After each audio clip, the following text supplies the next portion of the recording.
जिल्ह्याची खबरबात या बातमीपत्राचे प्रायोजक आहेत Mac care super speciality hospital Ahmednagar.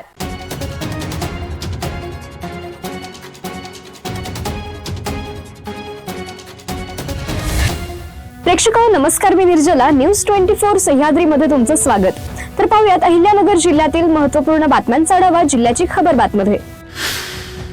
Kopargaon शहरालगत असलेल्या साई कॉर्नर येथे ट्रक आणि दुचाकीचा भीषण अपघात होऊन दुचाकी स्वाराचा जागीच मृत्यू झाला। ही घटना बुधवारी दुपारी 3 वाजेच्या सुमारास घडली आहे। या अपघातात अशोक भवर यांचा जागीच मृत्यू झालाय। अशोक भवर हे मुलाच्या महाविद्यालयीन कामासाठी कोपरगाव येथे आले होते। काम आटोपून ते घरी शिंगवे येथे जात असताना हा भीषण अपघात घडला।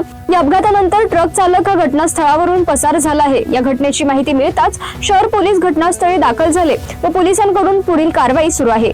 या अपघातामुळे साई कॉर्नर परिसरात मोठी वाहतूक कोंडी झाली। काही काळ वाहनांच्या लांबच लांब रांगा लागल्या होत्या। दरम्यान मृतदेह शवविच्छेदनासाठी ग्रामीण रुग्णालयात दाखल करण्यात आलाय। स्थानिक गुन्हे शाखेच्या पथकाने राहाता तालुक्यात मोठी धडक कारवाई केली आहे। पुणतांबा शिर्डी रोडवरील नपावाडी परिसरात सापळा रचून पोलिसांनी तब्बल 30,40,000 रुपयांच्या मुद्देमालासह 2 डंपर जप्त केले असून या प्रकरणी राहाता पोलीस ठाण्यात गुन्हा दाखल करण्यात आल्याने वाळू माफियांचे धाबे दणाणले आहेत। अहिल्यानगर जिल्ह्यात अवैध वाळू उपसा आणि वाहतूक करणाऱ्यांवर कठोर कायदेशीर कारवाई करण्याचे आदेश पोलीस अधीक्षक मुमक्का सुदर्शन यांनी स्थानिक गुन्हे शाखेला दिले होते। पुणे अहिल्यानगर महामार्गावर शिरूर बायपास जवळ मंगळवारी सायंकाळी कंटेनर कार, दुचाकी व बसच्या भीषण अपघातात वाडे गावांच्या सरपंच प्रियंका यादव यांचे पती व उद्योजक किशोर नामदेव यादव व दुचाकी स्वार प्रथमेश प्रकाश लाड यांचा जागीच मृत्यू झालाय। पोलिसांच्या माहितीनुसार किशोर यादव हे कारने शिरूरला आले होते। हॉटेल संग्राम समोर यू-टर्न घेत असताना दुभाजकाजवळ प्रथमेश लाड दुचाकीसह थांबले होते। त्यावेळी मागून आलेल्या भरधाव कंटेनरने कारला धडक दिली। कार दुचाकीवर आदळल्यानंतर छत्रपती संभाजीनगर कडे जाणाऱ्या शिवाई बसने कार व दुचाकीला धडक दिली आहे। साईबाबा आणि साईबाबा संस्थान यांच्या विरोधात YouTube सह समाज माध्यमांवर प्रसारित करण्यात येणाऱ्या बदनामीकारक व धार्मिक भावना दुखावणाऱ्या व्हिडिओंच्या प्रकरणी दिल्ली उच्च न्यायालयाने महत्त्वपूर्ण निर्देश दिले आहेत। संस्थांकडून दाखल करण्यात आलेल्या याचिकेवर सुनावणी करताना न्यायमूर्ती डॉक्टर स्वर्णा कांता शर्मा यांच्या खंडपीठाने ग्रीव्हन्स अपीलेट कमिटीला पुढील 7 दिवसात या प्रकरणी कारणासहित निर्णय घेऊन 19 ऑगस्ट पर्यंत अहवाल सादर करण्याचे निर्देश दिले आहेत। जिल्हा मध्यवर्ती सहकारी बँकेच्या निवडणुकीसाठी सत्ताधारी राष्ट्रवादी काँग्रेस अजित पवार गटाकडून मोर्चे बांधणी सुरू झाली आहे। बुधवारी मुंबईत पक्षाच्या अध्यक्षा तथा उपमुख्यमंत्री सुनेत्रा पवार यांच्या उपस्थितीत झालेल्या बैठकीत जिल्हा बँक पुन्हा पक्षाच्या ताब्यात आणण्यासाठी प्रयत्न करण्याचे निर्देश जिल्ह्यातील पक्षांच्या नेत्यांना सुनेत्रा पवार यांनी दिले आहेत। यापूर्वी नगरची जिल्हा बँक राष्ट्रवादीच्या ताब्यात होती।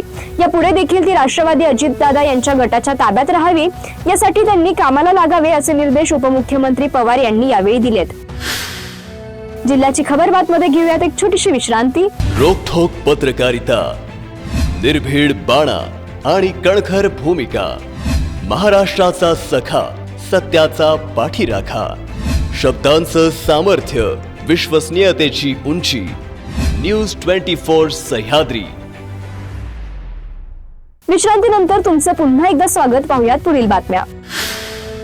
जामखेड तालुक्यातील ग्रामपंचायत जातेगाव येथील ग्रामपंचायत अधिकारी महादेव मल्हारी ढाकणे यांना 5,000 रुपयाची लाच स्वीकारताना लाचलुचपत प्रतिबंधक विभागाने रंगे हात पकडले। या कारवाईमुळे जामखेड तालुक्यात खळबळ उडाली आहे।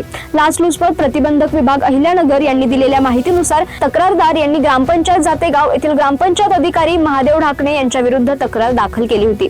तक्रारदाराने ग्रामपंचायत अधिकाऱ्याशी संपर्क साधला असता ग्रामपंचायतीशी संबंधित काही माहिती मिळवण्यासाठी त्यांनी विनंती केली होती। यावेळी संबंधित अधिकाऱ्याने तक्रारदाराकडे 10,000 रुपयांची लाचेची मागणी केल्याचं तक्रारीत नमूद करण्यात आलंय।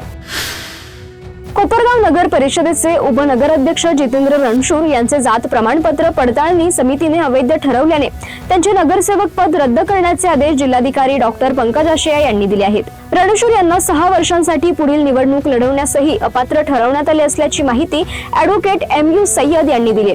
ॲडव्होकेट MU सय्यद यांनी पत्रकार परिषद घेऊन म्हणालेत की कोपरगाव नगर परिषदेची निवडणूक 2025 मध्ये झाली होती। यामध्ये अनुसूचित जाती प्रवर्गातून जितेंद्र रणशूर हे प्रभाग 9 मधून नगरसेवक पदावर निवडून आले होते आणि त्यानंतर ते उपनगराध्यक्ष झाले। निवडणूक लढताना रणशूर यांनी अनुसूचित जातीचे खोटे प्रमाणपत्र दाखल केले अशा आशयाची हरकत रणशूर यांचे प्रतिस्पर्धी उमेदवार सागर निंबा आहेर यांनी अहिल्यानगर जिल्ह्यात जात प्रमाणपत्र पडताळणी समितीकडे घेतली होती। त्या या हरकतीमध्ये जितेंद्र चंद्रकांत रणशूर यांचा अनुसूचित जातीचा दाखला अवैध ठरवण्यात आला होता।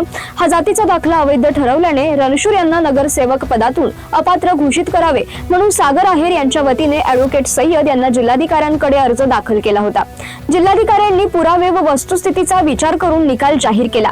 यात म्हटलं आहे की नगरसेवक जितेंद्र रणशूर यांचे जात प्रमाणपत्र जिल्हा जात प्रमाणपत्र पडताळणी समितीने अवैध ठरवले आहे, त्यामुळे ते नगरसेवक पदावर राहण्यास अपात्र आहेत। जिल्हा जात प्रमाणपत्र पडताळणी समितीच्या निर्णयाच्या दिनांकापासून म्हणजे 25 जून 2026 पासून पुढील 6 वर्षांसाठी निवडणूक लढवण्यास रणशूर यांना अपात्र घोषित करण्यात येत असल्याची जिल्हाधिकारी डॉक्टर पंकज आशिया यांनी आपल्या आदेशात म्हटलं असल्याची ॲडव्होकेट MU सय्यद यांनी सांगितलं।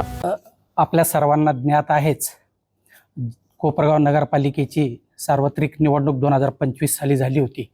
त्यामध्ये SC प्रवर्गातून जितेंद्र चंद्रकांत रणशूर यांनी अर्ज भरला होता आणि त्यामध्ये ते नगरसेवक पदावर निवडून आले होते आणि त्यानंतर ते आता उपनगराध्यक्षही झालेले आहेत।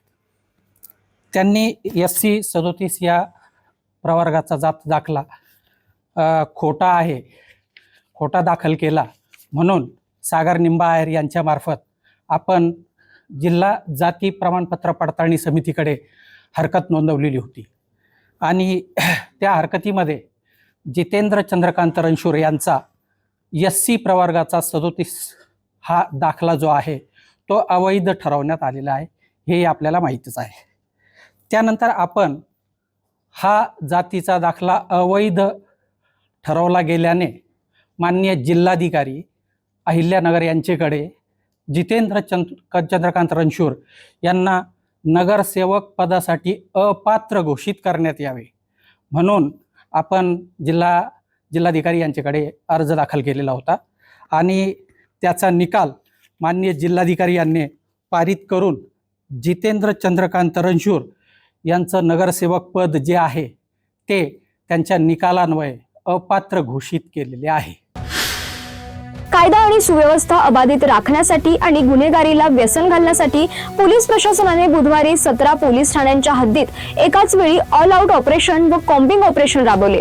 या मोहिमेत अवैध भंगार दुकानांवरील धाडी, कॅफेवरील कारवाई, 12 फरार गुन्हेगारांची धरपकड, 5.60 लाखांचा गांजा, बेकायदेशीर शस्त्रे आणि दारू जुगार धंद्यांवर धडक कारवाई करण्यात आली। श्रीरामपूर शहर परिसरातील वाहने व पार्ट्स चोरीच्या घटनांच्या पार्श्वभूमीवर पोलिसांनी शहरातील बेकायदेशीर भंगार दुकानांची झाडझडती घेतली।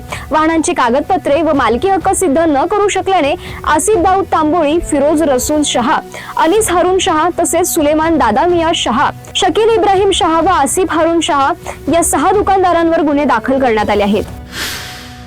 नेवासे येथे मागील भांडणांच्या कारणावरून तलवार, चॉपर, लोखंडी रॉड व दांडक्याने मारहाण करून खुनाचा प्रयत्न करणाऱ्या आरोपींना स्थानिक गुन्हे शाखेने वाघोलीतून ताब्यात घेतलंय। जमील शेरू शेख व त्याच्या मित्रांवर काटे महाराज आश्रम कमानी समोर आरोपींनी प्राणघातक हल्ला केला होता।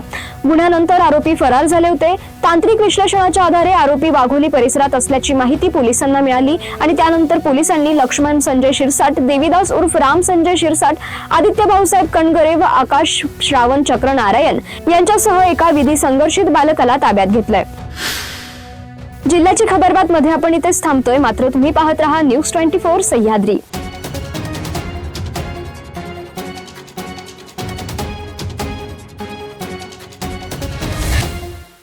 जिल्ह्याची खबरबात या बातमीपत्राचे प्रायोजक होते Mac care super speciality hospital, Ahmednagar.